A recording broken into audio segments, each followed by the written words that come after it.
Chelsea Football Club, Enzo Maresca is making demands for a new centre-half. Allegedly. It's not true. Let me explain to you why you need to come to the Kavkas View to get the real news. Because what people are doing is nasty. You shouldn't be doing that, and I'm going to expose it. Furthermore, Xavi Simons. We have got a little bit of a problem building up. I don't want to overreact, but I want to tell you how that's developed in a week. We haven't spoken about it for a week because I've been telling myself this deal is going to happen. However, something is happening that's making me think this deal might not be happening. And finally, Fabrizio Romano yesterday gave us the bomb squad. He basically highlighted why Jackson wasn't in the squad, why Nkunku wasn't in the squad, and 4 other players that weren't in the squad. One of them, which I was saying, why don't we reintegrate? It looks like Renato Vega in his 7 languages are not going to be integrated back into the squad. We're going to talk about that. But before we get started, the feel-good atmosphere around the club is amazing. Estevao's got a smile on his face. I've got a smile on his face. Cole Palmer's got a smile on his face. And all of you should have a smile on your face. So hit that like button. It's the best way to support the channel. We're in big boy leagues now. We're asking for 1,500 likes. Can we prove that this channel's in the big boy leagues now? And secondly, if you're new to the channel, you like content that is reliable. I make sure I check what is actually said that is being reported to make sure that you get honest and reliable content and your information is sourced. So let's get it started. Let's get it cracking. Subscribe to the channel. Let's break it down. Chelsea Football Club have so much positivity around it that people are trying to spoil it. Let me explain. Look, at this moment in time, Chelsea beat Bayer Leverkusen 2-0. Most comfortable 2-0 you're going to find. We were dominant. We were energetic. We were expressing ourselves. It was fun to watch. It was everything people moan about that Enzo Maresca's football isn't, when in reality it is. They just like to moan. So what am I talking about here? Number one, Chelsea not only won the game, but Chelsea actively highlighted how impressive they are, and we might have the internal solutions for the centre-back issue. Enzo Maresca at the end of the game came out, and there was a good interview with him, Jimmy Floyd Hasselbank, and another gentleman that played football. I don't remember his name, but it looks like a familiar face. He's German. And what happened on English terrestrial TV was there were questions about Levi Colwell being out. There were questions about potentially a new centre-back, about the system. I listened to the interview in full. I don't normally watch post-match reactions, but this time it was on. I recorded my video. I posted my video while I was editing. I was listening in the background. I go on Twitter, and there's a meltdown, right? Aggregators, for those of you that don't know who aggregators are, they go and basically gather the news. They put it on one page. People like me, people like you, we all go and contain the news. It's aggregated in one place, right? They reported, and I quote, that Enzo Maresca said, it's a priority for me. A centre-back, we will see. So basically, they took it as Enzo Maresca wants to buy a centre-back right now. It's a priority that they go and buy it. And I was like, that wasn't said. I listened to the interview. Maybe I was wrong, you know? And I was like, maybe I was editing. I was wrong. So I left it. I wake up this morning, I see videos going around of that interview, and I was like, let me rewatch it, because Enzo Maresca didn't ask for a new centre-back. And I heard it very well. And what is evident is people that are accumulating these aggregations, either A, they're trying to get clickbait, and basically they're trying to get links through lying, or 2, they're basically so desperate to put the content out there that they don't care whether the relevance is there and the context is there. They just got a quote and they put it out. Because if you listen to what he says, he was asked, right, does he believe they need to like expand the team? Or I think the word was bloat the team or something like that. And he answers it as well as he can. He basically says, look, we're going to miss Levi. The players are going to miss Levi. And he went on a whole soliloquy, a monologue of how important Levi is to him and to the players and how they value. Then he went on to say, we will look for sure. We will look for sure. Nowhere did he say we need to buy. He basically was saying, we will look to replace him. Meaning, we are going to replace him either from the squad or externally. There was nowhere did he say he wants to buy a player. And for me, this is annoying. And people can say, why are you picking on semantics? Because what happened yesterday was everyone was like, oh no, Chelsea have to go and spend. Oh, he's a checkbook manager. He has to go and spend. He can't develop his own talent. He can. And the solution is internal. I've said it before. I am more and more certain. You have Josh Chimpong, you have Trevor Chalobah, you have Tosin Adebayo, you have Anselmino, Hato. That's 5. And you also have Badiashile and Fofana. If anything, Anselmino should go on loan. Fofana doesn't count because he can't stay fit. Until he stays fit for 15 games, I am having my reserves. And Badiashile is the same.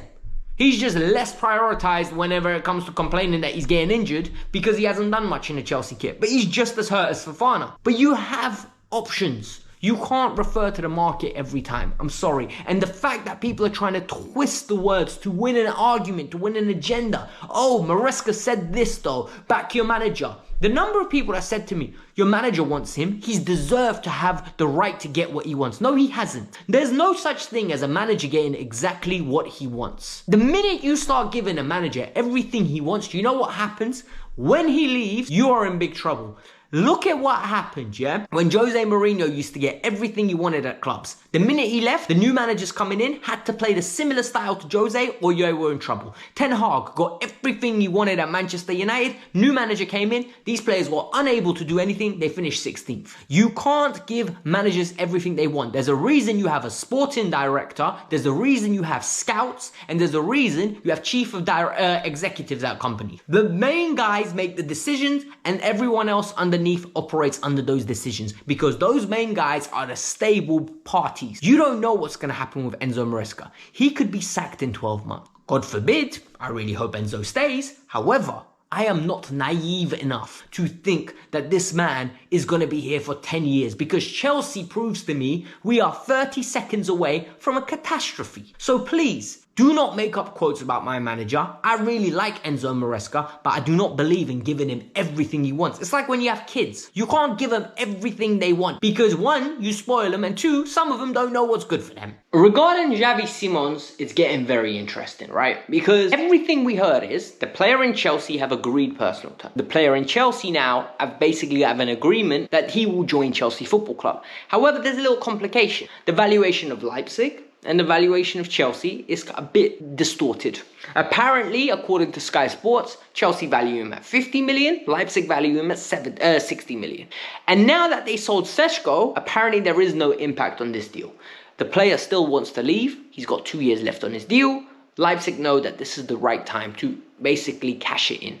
Get rid of him before he gets to a situation where he is in a little bit of a predicament and he holds all the cards and they don't get the money. The problem is Chelsea aren't paying the money. At this moment in time, Chelsea are driving a hardball. This is negotiations. We understand. We don't need to panic. What happened was Simons was putting pressure on Leipzig. And in the time that he was putting pressure on Leipzig and he had a cold and wasn't training and wasn't playing, now all of a sudden he's back in the squad. And he's apparently going to play today on the Saturday, right? This is bad news. And I'm not going to overreact and say this deal's not going to happen. But what I am going to say is there is a little bit of an issue here. And people are going to say, what are you talking about? Why is there an issue? The issue is actually right in your face. It's slapping you. You just don't want to accept it. If this deal was closed, players that stop playing and stop training don't usually come back if the deal's closed. Like, I can be here and naive and demand like that we all just sing kumbaya and say this deal is definitely going to happen. But we are getting in a place where I'm starting to question what's holding it up. Not questioning it if it's going to happen or when it's going to happen. What I'm asking is, what's the new update? Fab's gone very quiet. Everything we hear is regurgitated stuff. Nothing new. Chelsea and Leipzig are in talks. Chelsea and Leipzig are in talks. I know it's complicated. I know Leipzig have been busy with Seško. So maybe that's what's been holding it up. Maybe next week we get a breakthrough. The problem is, we all thought we were going to have Xavi Simons for the first game of the season. As it stands, there is no way we're going to have him for the first game of the season. Initially, there were rumors that, it's basically Chelsea have to sell players. Well, we sold Vega. No, we sold Ugochukwu. We sold Broja and KDH. That generated in and around 60, 70 million pounds, right? Pounds, not even euro. Meaning that should have been the money, right? But no, that covered Hato and also it went onto the books to balance the books from last year. Now there's reports coming out that Chelsea need to get more players out. What I think is going on, and this is just Alexis the Kavkas View, right? Talking. This channel talking. No sources, just assumptions from what I think I've observed and what I think is happening. I think Chelsea need to sell Jackson, George and Nkunku. And when they do that, what's going to happen is they're going to get Garnacho and Simons to replace those three. That is what I think is going to happen. But if anyhow they don't get rid of one of all three, what I think is going to happen, it'll be Garnacho that comes in, not Simons. I know I'm very frustrated about that as well. I actually think both of them is overkill. I've said this before, I'm going to say this again. We should only be getting Simons, and then we have enough, promote Shim. But it is what it is. Let me know your thoughts. What do you think is holding it up? And what do you think about him now going back into training? The final bit of news, right? This final bit of news is very, very interesting. Because yesterday, reports came out that Jackson has asked to leave. Chelsea have decided to grant it. Both parties have decided to go separate ways. And that's why he's not in the matchday squad. What I think is what I said the other day. There's always one side that instigates the breakup. In this case, it was Chelsea. I think Chelsea have got Delap, they got Joao Pedro, and they're ready to instigate it. Fabrizio went on and said that he's not playing. Fabrizio also said that Jackson's going to be leaving the club. So will Christopher Nkunku, who's currently nursing an injury. And the club and him have agreed he doesn't have to come back to training yet. I think what's going to happen is he's going to find himself a new club, just the way Nicholas Jackson will. However, there are also 4 players that were mentioned by Fabrizio that need to find new clubs. And I think this is going to be very challenging for 3 of them. Number 1, Ben Chilwell. There are a lot of reports coming out that Turkey and other clubs are interested in Turkish and other clubs are interested in him. However, it's gone very quiet. Look, at this moment in time, we're not going to get a fee. We just need to get someone to take his wages and for him to go. I think it'll be difficult. We might get 10 million at most. The clubs just don't want to pay 210k for Ben Chilwell. And people are going to say, oh my God, you're being negative. Guys, that's the problem with having such big contracts. When you have players on smaller contracts like Broja, like Ogochukwu, like Keenan Drewsbury, demand's always there. You can always get them gone because they're good players. They're just not Chelsea level. So there's always clubs at mid-table level that'll be willing to grab them. Ben Chilwell, nearly 30, or is 30, plus 210k a week. That's a lot of money. He ain't leaving money on the table. The other player, Raheem Sterling. Raheem Sterling apparently is in discussions with West Ham and Fulham. That's what we've heard. And Napoli rumours have gone quiet. I told you lot in the past, I'm going to reiterate it again. My man's not leaving London. He is not leaving London. He is going to stay at home. And I don't blame him. He's at the age where he's got kids that are in school. He was given the deal. No one put a gun to Chelsea's head and said you have to give Raheem Sterling 300k a week. Nobody. And Raheem Sterling gave his best years that were on paper were going to be at Chelsea to Chelsea Football Club. Both parties were happy. It just didn't work out. And now we're going to struggle to move him, but it is what it is. Axel Disasi. This is what I'm scared that they're going to do again. Axel Disasi was a panic buy. Do you remember when we signed Disasi, Fofana got injured, I think it was. So they panicked and went and signed a new centre-back. Disasi came in, played a lot of minutes, and guess what? I was consistently saying he's not good enough. But yet we paid £40 million for him. And now, what I don't want him to do is go and get another short-term signing like a Disasi. And then I'm going to be spending the next 2 years saying he's not good enough, why is he in the squad? And now we can't even shift him. No one wants to pay the money that it will take to get Disasi, and he's on good wages.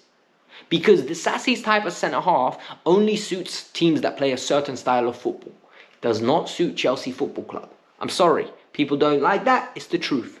Finally, Renato Vega. There's no way for him to return. Fabrizio has made that abundantly clear. He is not coming back into this team. I don't know what happened. One day we will find out what happened. Because there is no way it was just, oh, Renato Vega wants to leave Chelsea and they were this upset. I think Renato or Chelsea, something happened behind closed doors that really instigated this hatred. Because why would there not be a way back in? He went to Juventus, played in the Champions League, played in Serie A. There's £40 million player, they want to say, right? Atletico wanted him. Bayern Munich are looking at him. Good clubs are looking at him. You need a centre-half. Why would you not reintegrate him? Something happened. We will find out one day, and I will find out. So trust me on this one when I tell you.